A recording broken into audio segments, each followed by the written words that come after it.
So how do you create a Facebook group, and why should you create a Facebook group? Well, a Facebook group is really good for a community that are quite active, have a voice, and you would like them being heard. A Facebook page is more about you, or about the brand that you're representing, and really the page admin is the only person that says anything on a Facebook page. So for a group, that is a way to give a community a voice and be able to contribute to discussions going on. So one of the groups that I'm a member of is the Udemy Studio. So in order to actually make a group, you either go to create group down here along your page tabs on the left hand side, or alternatively what you could do is you could go to www.facebook.com/groups and go there. So, so this is how you do it. So you go to create a group. So in this case, what I'm going to do is I'm going to do a group for Pokemon Go players in Newbury. And this is so that everybody can contribute places where they find rare Pokemon. Now, it's a silly idea, but it's got the potential to go pretty big in the local area. So we've got the title. So now what we need to do is we need to decide the privacy of the actual group. So we can have a public group. Anybody can see the group. It's members in their post. So you don't have to be a member of the group to be able to see everything that's going on within it and who's contributing. Then you've got a closed group, so anybody can find the group and see who's in it, but only members can see the posts. So you can kind of see the banner and the photo, but you can't actually see the posts contained within it or contribute to discussions. Then you've got secret, which is basically only members can find the group and see the posts.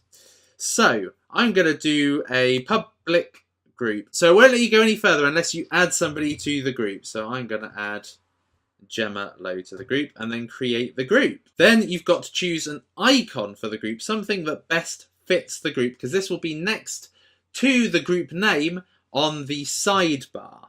So we want something that's a bit fun. That looks like one of the potions on Pokemon Go. Is there anything else we could use? Could use that tomato. It looks a bit like the Pokeball, but no, we're going to use a potion because that looks pretty cool. And then we've got our group. So then what we've got to do is we've got to upload a cover photo, and that will be the only picture on the group. So with a Facebook page, you've got a cover photo and a display photo, and same as on your personal profile, but in a group you only have the banner photo.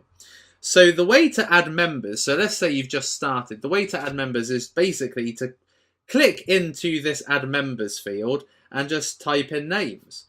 So you could type in Sonia, and she's been added. Can type in other people and add them to the group. So that is how you create a group on Facebook. And that is how you get people invited initially.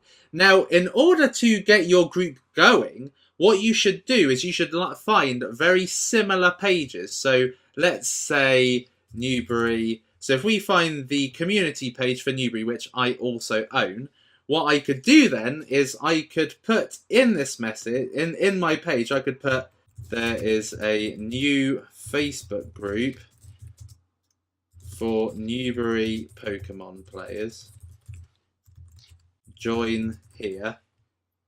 And then put the group name. So if I go back to my page, get the group name and put it in here, then I can basically send this out and promote it so a load of people get it. But if you don't actually have a page with lots of people, what you can do is you can write to the admin of your local area or whatever it is, the community that your page is like a subset of, and get them to post the page or post it in groups, post it somewhere where basically it will get a lot of visibility, people will see it and people will join it. That's the way to get lots of members fast, is to post it in groups, particularly big groups if that's possible, but otherwise don't worry about it.